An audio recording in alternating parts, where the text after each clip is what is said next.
اور 9/11 کو مجھے شہر جانا تھا. جس ٹرین پر میں نے جانا تھا وہ ٹوین ٹاورز کے نیچے دب گئی اور میں سو رہی تھی. جب میں اٹھی تو میرا فون مسلسل بج رہا تھا اور ٹی وی آن تھا. The most horrifying days in American history. Enemies of freedom committed an act of war against our country. اور نیوز رپورٹر بار بار اللہ اکبر کہہ رہا تھا. میں نے کہا اللہ اکبر کیا ہے؟ میں بطور ایک امریکی شہری بہت غصے میں تھی اور میں جاننا چاہتی تھی کہ یہ دہشت گرد کون ہیں اور وہ یہاں موجود ہی کیوں ہیں. تو میں نے ایک مسجد کا وزٹ کرنے کا سوچا اور پھر میں نے دیکھا کہ ایک مسجد بالکل قریب ہی موجود تھی. میرے ہاتھوں کو پسینہ آ رہا تھا. میں بہت گھبرائی ہوئی تھی. آخرکار میں اندر داخل ہو گئی. میں نے اسکارف پہنا اور تصویریں کھینچی اور انہیں پوسٹ کر دیا. میری فیملی کہنے لگی یہ کیا ہے؟ میری سب سے قریبی کزن بہت پریشان تھی. اس نے تو میرا حجاب کھینچا اور مجھے تھپڑ مارا. وہ کہنے لگی تم عرب نہیں ہو، یہ اتار دو. اور پھر اس نے تھپڑ مارنے کے لیے دوبارہ ہاتھ اٹھایا. میں نے اس کا ہاتھ تھام لیا اور اس سے کہا مجھے مارنے پر کیا یسوع تم سے خوش ہوں گے؟ تو وہ رک گئی اور کہنے لگی چلی جاؤ، میں تمہاری شکل بھی نہیں دیکھنا چاہتی. السلام علیکم بہن ناہلہ مورالس، ہماری دعوت پر تشریف لانے کا شکریہ. انٹرویو میں خوش آمدید. میں اس سوال سے آغاز کرتا ہوں کہ ناہلہ مورالس کون ہے؟ آپ ہمیں مختصراً اپنی زندگی کے بارے میں بتانا پسند کریں گی. وعلیکم السلام ورحمۃ اللہ وبرکاتہ. شکریہ، یہاں آنا میرے لیے احساس کی بات ہے. ناہلہ ایک میکسیکن فیملی سے تعلق رکھتی ہے جو کیتھولک مذہبی پس منظر سے ہیں. 25 سال کی عمر میں نیو یارک سٹی میں شفٹ ہو گئی. کالج کے بعد میں نے مرچنڈائز مارکیٹنگ کو اسٹڈی کیا اور کیلیفورنیا سے بہت دور جانے کا فیصلہ کیا. اور سب سے دور جہاں میں جا سکتی تھی وہ نیو یارک سٹی تھی، لہٰذا میں نیو یارک سٹی میں شفٹ ہو گئی 2001 کے موسم گرما میں. اور یہ 9/11 سے 3 مہینے پہلے کی بات ہے، میرے اسلام قبول کرنے سے کچھ سال پہلے. ایمان کے حوالے سے آپ کی زندگی کیسی رہی؟ آپ پہلے کیا عقیدہ رکھتی تھیں؟ میں ایک کیتھولک گھرانے میں پیدا ہوئی تھی. میں نے کبھی یقین نہیں کیا تھا کہ یسوع خدا ہے.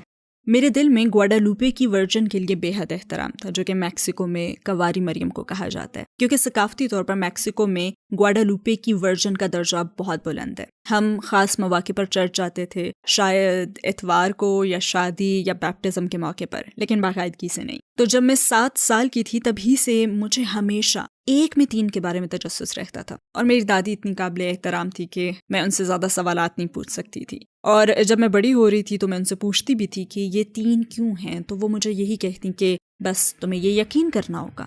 تو یہ ایک ایسا موضوع تھا جس کا دروازہ ہمیشہ بند تھا. تو 1 میں 3 پر یقین کرنا بہت مشکل تھا. میں جانتی تھی کہ خدا موجود ہے، اور اگرچہ میری پرورش تینوں کا احترام کرتے ہوئے ہوئی، تاہم یہ بات تو کبھی میرے دل میں گھر نہیں کر سکی. یہ نظریہ کبھی میرے دل کو لگا ہی نہیں. میرے ذہن میں ہمیشہ یہ سوال آتا تھا کہ یہ کیسے ہو سکتا ہے کہ 1 میں 3 لوگ ہوں. آپ نے اسلام کے بارے میں پہلی بار کب سنا؟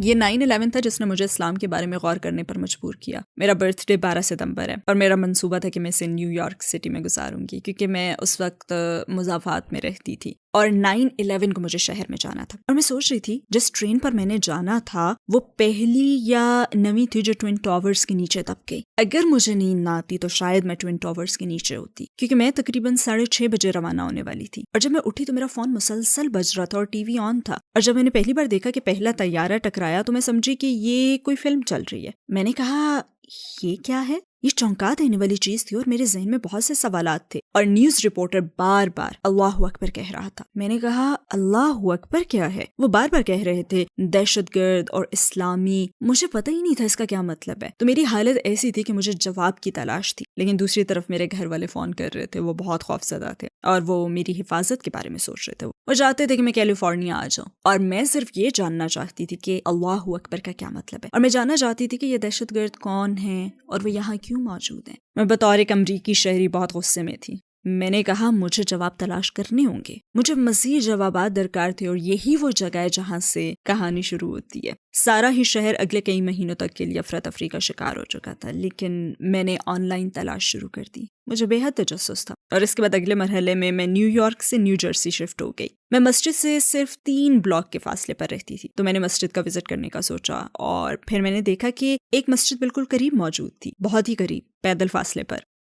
میں ذرا جذباتی ہو سکتی ہوں کیونکہ یہ آپ کو ان لمحات میں لے جاتا ہے. یہ ایک بہت خوفناک لمحہ تھا لیکن اس کے ساتھ ساتھ انتہائی دلچسپ بھی. میں نہیں جانتی تھی کہ وہاں کیا ہوگا. میرے پاس مناسب لباس بھی نہیں تھا, میرے پاس حجاب نہیں تھا. میں آئینے کے سامنے آگے پیچھے چلتی السلام علیکم کہنے کی کوشش کر رہی تھی, تو میں اپنے آپ کو آئینے میں السلام علیکم کہنا سکھا رہی تھی. میرے ہاتھوں کو پسینہ آ رہا تھا اور میں بہت گھبرائی ہوئی تھی. آخرکار میں اندر داخل ہو گئی. میرے پہلے استاد شیخ محمد الحائق کو میرے استقبال کے لیے بلایا گیا. میرے پاس کپڑے کا ایک ٹکڑا تھا جس میں چھوٹے سوراخ تھے, تو یہ کوئی باقاعدہ حجاب نہیں تھا اور میں بے چین تھی. میں اس کپڑے کے ساتھ کھیل رہی تھی اور میں بہت گھبرائی ہوئی تھی. انہوں نے کہا آئیے آئیے. وہ مجھے اپنے دفتر میں لے گئے. انہوں نے اپنا تعارف کروایا, پھر مجھ سے پوچھا آپ کا نام کیا ہے, میرا نام کیا ہے, اور میں بس اس کپڑے کو پکڑ کر اسے ہلاتی رہی. انہوں نے پوچھا کہ آپ مسلمان ہیں, تو میں نے کہا نہیں. وہ کہنے لگے کہ آپ اسے اتارنا چاہتی ہیں, تو میں نے کہا جی ہاں. انہوں نے کہا اسے اتار دو, کوئی بات نہیں, آرام سے بیٹھو. انہوں نے کہا کہ آج ایک کلاس ہے, آپ آنا چاہیں تو آ جائیں. اور میں کلاس میں آ گئی اور ہر بدھ کو باقاعدگی سے میں ان کی کلاس میں جانے لگی. اور اکثر میں مذاق میں کہا کرتی او میں لیٹ ہوں, میں مسلمانوں والے ٹائم پر آئی ہوں. نہیں نہیں نہیں, آپ لیٹ ہو کیونکہ آپ دیر سے آئی ہو, لیکن اسلام کے لحاظ سے ہمیں ایک دوسرے کا وقت کا احترام کرنا چاہیے. وہاں میری انڈونیشین اور ملیشین خواتین سے دوستی ہو گئی. میں نے نئے الفاظ سیکھنا شروع کر دیے, جیسے انشاءاللہ, الحمدللہ, ماشاءاللہ. وہاں عورتیں مجھ سے پوچھتی کہ آپ مسلمان ہو, اور میں کہتی نہیں میں مسلمان نہیں ہوں, لیکن میں سیکھ رہی ہوں. ٹورڈز ایٹرنیٹی میں ہمیں آپ کی سپورٹ کی ضرورت ہے. ہم ایک فلاحی تنظیم ہے جو دنیا بھر میں اسلام کا پیغام 10 زبانوں میں پھیلانے کا مقصد رکھتی ہے. آپ کے تعاون سے ہم لوگوں کی اسلام قبول کرنے, حرام چھوڑنے, نماز پڑھنے, حجاب پہننے, قرآن سیکھنے اور اس طرح کے کاموں میں مدد کر سکتے ہیں. ان تمام نیک اعمال سے اپنا حصہ حاصل کریں انشاءاللہ. ٹورڈز ایٹرنیٹی کو عطیہ کریں اور اس سنہری موقع کو ضائع نہ کریں. پھر مجھے یاد ہے کہ میں اسکارف پہننے لگی اور میں نے تصویریں کھینچ کر پوسٹ کر دی. میری فیملی کہنے لگی یہ کیا ہے؟ میں نے کہا یہ گواڈالوپی کی ورجن کی طرح ہے جیسے انہوں نے پردہ کیا ہوا ہے, اور اسی طرح میں نے چیزوں کو آپس میں ملانا شروع کر دیا. ٹھیک ہے, حجاب, راہبہ, میری نانی بھی یہ لیتی ہیں, اور اس طرح مجھے یہ بہت پرکشش لگنے لگا. لیکن جس بات نے مجھے سب سے زیادہ متاثر کیا وہ یہ تھی کہ اللہ ایک ہے. بالآخر ہم نے 2 کو ختم کر دیا. یہ تو آسان ہو گیا. میں خدا سے دعا کر سکتی ہوں, میرا تعلق صرف خدا کے ساتھ ہوگا, مجھے مزید 2 رکھنے کی ضرورت نہیں ہے. اور اسلام نے میرے لیے کام کر دیا. تو میں نے باقاعدہ عمل شروع کر دیا. میں مسجد جانے لگی, ایک دوست نے مجھے حجاب تحفے میں دیا اور میں باقاعدہ پہننے لگی, اور ایک لمبے عرصے تک لوگ سمجھتے رہے کہ میں مسلمان ہوں. آپ نے کلمہ کیسے پڑھا؟ آپ ہمیں بتانا پسند کریں گی؟ جی, مجھے یاد ہے کہ مسجد میں ایک بہن تھی جو جانتی تھی کہ میں مسلمان نہیں ہوں. وہ مجھے ترغیب دیتی تھی کہ آپ کو کلمہ پڑھ لینا چاہیے. میں نے کہا لیکن میں مسجد میں تو آتی ہوں, میں روزہ بھی رکھتی ہوں, میں ٹھیک ہوں. یہ رمضان کا آخری دن تھا جب اس نے کہا آج وہ دن آ گیا. ہم نے نماز ختم کی اور اس نے مجھے آن لیا اور کہنے لگی آپ کو آج کلمہ پڑھ لینا چاہیے. میں نے کہا ٹھیک ہے. تو اس نے شیخ کو بتایا اور میں نے کلمہ پڑھ لیا. وہ میری زندگی کا سب سے خوبصورت دن تھا, اور آپ کو سچ بتاؤں تو یہ بہت زبردست منظر تھا. میں ان احساسات کو بیان نہیں کر سکتی. ایسے لگتا ہے کہ آپ کے کندھوں سے سارا بوجھ اتر جاتا ہے, آپ بہت ہلکا محسوس کرنے لگتے ہیں, آپ بالکل ایک نئے انسان کی طرح محسوس کرتے ہیں. تو سچ میں وہ میری زندگی کا سب سے خوبصورت دن تھا. اس کے بعد جب سب لوگ گھر جانے لگے, لوگ اپنے گھر والوں کے ساتھ روانہ ہونے لگے, تو میں گھر چلی گئی.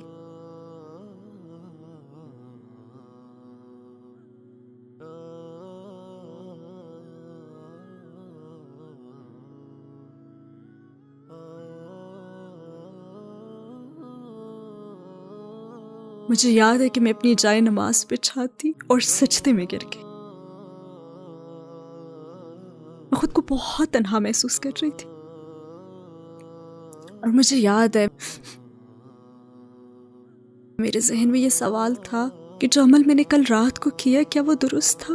میں افسردہ تھی اور میرے بیٹے کو سمجھ نہیں آ رہی تھی کہ کیا ہو رہا ہے. اور جب بھی میں اس تجربے کے متعلق بات کرتی ہوں تو بہت تکلیف ہوتی ہے, کیونکہ میں جانتی ہوں کہ بہت سے توبہ کرنے والے نو مسلم اس تجربے سے گزرتے ہیں. اس کیفیت سے مجھے بس اللہ ہی نے نکالا. مجھے یاد ہے کہ میں اسٹور گئی, بیٹے کو کچھ ٹافیاں لے کر دیں, اس کے بعد ہم نے ناشتہ کیا اور دن گزر گیا. آپ کے خاندان اور ارد گرد کے لوگوں کا اسلام قبول کرنے پر کیا رد عمل تھا؟ مجھے یاد ہے کہ وہ اگست کا مہینہ تھا, بہت گرمی تھی. میں نے بند گلے والی شرٹ, جینز اور ایک اسکارف پہن رکھا تھا, پوری آستین والی شرٹ.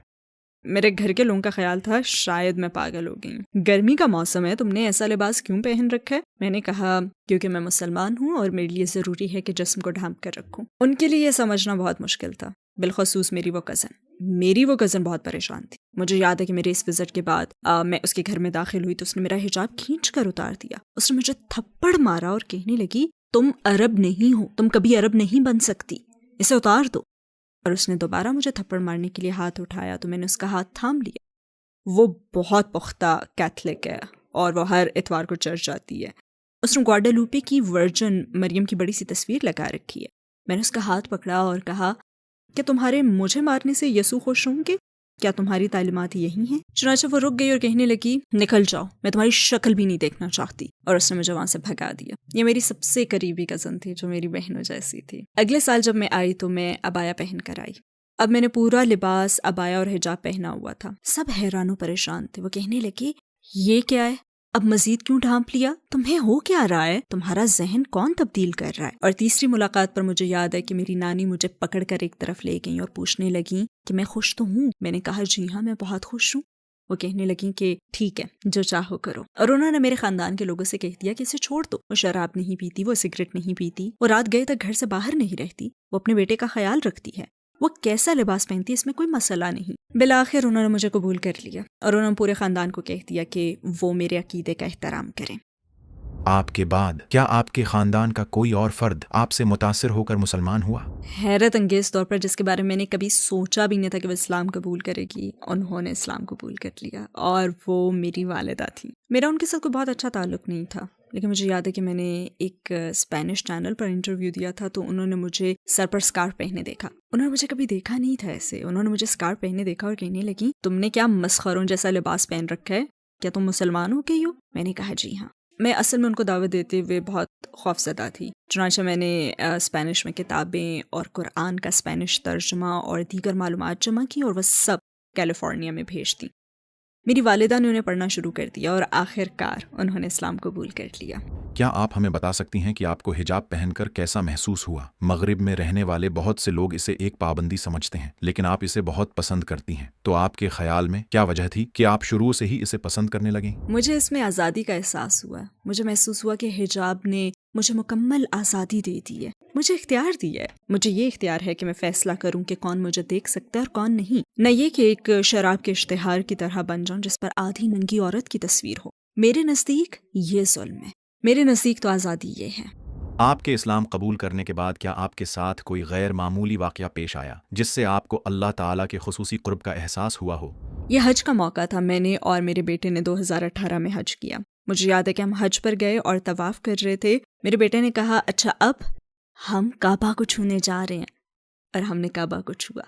پھر مجھے محسوس ہوا کہ میں رش میں دب رہی ہوں. میں نے آواز دی اینڈریو. مجھے بے چینی کا دورہ پڑنا شروع ہو گیا. میں رونے لگی. میں نے کہا یا اللہ یہ لوگ مجھے کچل دیں گے. اور پھر اچانک کسی نے میرا ہاتھ پکڑا اور راستہ کھل گیا. سفید کپڑوں میں ملبوس ایک انسان تھا جس نے میرا ہاتھ پکڑا اور راستہ ایسے کھل گیا جیسے حضرت موسیٰ علیہ السلام کے لیے سمندر میں راستے کھل گئے, اور ہم نکل آئے. اور وہ چلا گیا, وہ شخص چلا گیا. میں نے کہا وہ شخص کہاں ہے کہ ہم اس کا شکریہ ادا کر سکیں, لیکن وہ جا چکا تھا. مجھے نہیں معلوم کہ یہ کیا تھا, کیا وہ کوئی فرشتہ تھا یا, لیکن وہ اللہ کی طرف سے تھا. اور یہ سب چند سیکنڈز میں ہوا. مجھے یاد ہے کہ میں رو رہی تھی کیونکہ مجھے لگ رہا تھا کہ میں کچلی جاؤں گی, کہ اچانک ہی اللہ تعالیٰ نے مجھے وہاں سے نکال دیا. وہ کیا چیز تھی جس سے آپ کو یقین آیا کہ اسلام 100% سچا دین ہے؟ میرے خیال میں ایک چیز جس نے مجھے یقین دلایا کہ اسلام ایک سچا دین ہے وہ یہ تھی کہ قرآن پاک میں آج تک کوئی تبدیلی نہیں ہوئی, اور یہ کہ لاکھوں مسلمان اسے زبانی یاد کرتے ہیں. میں نے کبھی نہیں سنا تھا کہ لاکھوں لوگ بائبل کو یاد کرتے ہوں, تو میرے لیے ایک معجزہ تھا. یہ کوئی چھوٹی سی کتاب نہیں ہے, یہ کافی بڑی کتاب ہے. تو اس بات نے واقعی میری توجہ حاصل کی. اس مقام پر میں آپ سے سوال کرنا چاہوں گا کہ آپ میکسیکو کے ان لوگوں سے کیا کہنا چاہیں گی جو اس وقت آپ کو دیکھ رہے ہیں؟ میرے میکسیکو کے ساتھیوں, سب سے پہلے میری آپ سے یہ التجا ہے کہ ایک بار اس دین کو ضرور دیکھیں, جو نقدار سے زیادہ عجیب نہیں ہے, جو ہمیں ہماری ثقافت سکھاتی ہے. آپ کو تعلق اور مقصد کا احساس حاصل ہوگا. ضروری ہے کہ ان احساسات کو سویا ہی نہ رہنے دیں. اس بات کو یقینی بنائیں کہ آپ اپنے تجسس کو بیدار رکھیں, سوال پوچھیں. اس بات کو یقینی بنائیں کہ آپ مستند ماخذ کو پڑھ کر خود کو آگاہی دیں. مثلاً یہ ویب سائٹ. ہمارے لیے ضروری ہے کہ ہم جواب تلاش کریں, ان جوابات کو ڈھونڈیں, کسی مسلمان سے پوچھیں. اگر آپ کو دل کی بیماری ہو تو آپ کارڈیالوجسٹ کے پاس جاتے ہیں. اگر آپ کے ذہن میں اسلام کے متعلق سوالات ہیں تو کسی مسلمان سے پوچھیں، قرآن کو پڑھیں، ہمارے پیارے پیغمبر صلی اللہ علیہ وسلم کے بارے میں معلومات حاصل کریں. جیسا کہ آپ نے اشارہ کیا، بہت سے نو مسلم اسلام قبول کرنے کے بعد سوال کرتے ہیں کہ کیا مجھے اپنا کلچر چھوڑنا ہوگا، اپنے ثقافتی بیک گراؤنڈ کو چھوڑنا ہوگا، کیونکہ مجھے اپنے خاندان سے، اپنے کلچر سے محبت ہے. کیا مجھے کوئی عربی نام رکھنا پڑے گا یا عربی لباس پہننا ہوگا؟ تو جن لوگوں کو اس طرح کے مسائل درپیش ہیں، آپ ان سے کیا کہنا چاہیں گی؟ جی ہاں، بدقسمتی سے بہت سی غلط فہمیاں پائی جاتی ہیں. کچھ سال پہلے کی بات ہے، ایک بہن نے کلمہ پڑھنے کا ارادہ کیا اور اس نے پروگرام بنایا کہ وہ 25 دسمبر کے دن یہ کام کرے گی. تو اس نے کلمہ پڑھنے کے لیے کرسمس ڈے کا انتخاب کیا. اور عام طور پر ہم اس دن جمع ہوتے ہیں تو لوگ اکیلا پن محسوس نہیں کرتے، انہیں خاندان کا سا احساس ہوتا ہے. اگر کسی بھی وجہ سے وہ اپنے گھر والوں کے ساتھ اسے نہ منانا چاہیں، مثلا یہ کہ ان کے خاندان کے لوگ بہت زیادہ شراب نوشی وغیرہ کرتے ہوں. چنانچہ ہماری ایک تقریب تھی جس میں وہ کلمہ پڑھنے جا رہی تھی. اس نے اپنے غیر مسلم خاندان کو بھی مدعو کیا، اپنے والد کو، اپنی بہن کو. وہ سفید فام امریکی ہیں. اس نے اپنے ہونے والے سسرالی رشتہ داروں کو بھی بلایا کیونکہ اسلام قبول کرنے سے پہلے اس کی کسی جگہ شادی کی بات چل رہی تھی کسی ساؤتھ ایشین کے ساتھ. اور کلمہ پڑھنے کے بعد جب میں نے اسے کلمہ پڑھایا تو ہر کوئی اسے گلے لگ رہا تھا. وہ بہت جذباتی منظر تھا. اس کے ہونے والے سسرالی رشتہ دار اٹھ کر کہنے لگے، آج سے تمہارا نام دعا ہے. اور وہ پریشان ہوگی اور کہنے لگی، نہیں. میں نے اس کا ہاتھ پکڑا ہوا تھا. میں نے اس کا ہاتھ دبایا اور کہا ٹھیک ہے. پھر میں نے کہا بھائی ایسا نہیں ہے، آج بھی اس کا نام وہی ہے جو پہلے تھا. پھر اس کی ہونے والی ساس کہنے لگی، پلیز اس کو بتا دیں کہ آج سے یہ صرف ذبیحہ کھائے گی، صرف حلال. اور میں نے پھر اس کا ہاتھ دبا کر اسے احساس دلایا کہ تم اکیلی نہیں ہو، میں تمہارے ساتھ ہوں، ڈرو مت. چنانچہ میں نے ان سے کہا جی بہن ٹھیک ہے. اور جب وہ دوبارہ میرے گلے لگی تو اس نے میرا شکریہ ادا کیا کہ میں وہاں موجود تھی اور اس کا ساتھ دیا. اس لیے کہ یہ غلط فہمی کہ اسلام قبول کرتے ہی اسی دن اپنا نام تبدیل کرنا ضروری ہے، یہ غلط فہمی ہے. یہ کہیں نہیں لکھا کہ آپ کو اپنا نام بدلنا پڑے گا. ہاں، جب تک کہ اس کا کوئی غلط معنی نہ ہو. آپ ماریا، فیلیپے یا پیبلو کچھ بھی ہو سکتے ہیں، اس سے کچھ فرق نہیں پڑتا. یہ اہم بات ہے کیونکہ یہ آپ کی شناخت ہے. مجھے بھی میرے نام مورالیس کی وجہ سے لوگ خود بخود یہ نہیں سمجھتے کہ میں مسلمان ہوں. یہ بات چیت کا طریقہ ہے کہ نہیں، آپ کو اپنا نام بدلنے کی ضرورت نہیں ہے، بالکل بھی نہیں. آپ بجا طور پر اپنے کلچر کی اچھائیاں باقی رکھ سکتے ہیں. میں خود ابھی تک مولے، ٹیکوس، فلاوٹس پکاتی ہوں. میں زیادہ سے زیادہ اپنے کلچر سے لطف اٹھاتی ہوں. آپ کے لیے یہ ضروری نہیں کہ آپ یسوع سے محبت کرنا اور ان پر ایمان چھوڑ دیں، اور اس کو سمجھیں کہ ان کی والدہ حضرت مریم علیہ السلام کے نام سے قرآن میں ایک سورت موجود ہے. تو یہ ہمارے لیے بالکل بھی اجنبی نہیں ہے. ہم ان سے محبت کرتے ہیں اور ان کا احترام کرتے ہیں، اور آپ کو بھی ان سے محبت اور ان کے احترام کو چھوڑنے کی ضرورت نہیں ہے. اس کے برعکس اسلام ہماری زندگی کو بہت طریقوں سے بہتر بنا دیتا ہے. لہٰذا اپنے ٹیکوس کھاتے رہو، اپنی ثقافت جو آپ کے ساتھ آئی ہے اس سے لطف بھی اٹھاتے رہو، اور اسلام کے بارے میں سیکھتے رہو، اس لیے کہ اسلام زندگی گزارنے کا طریقہ ہے.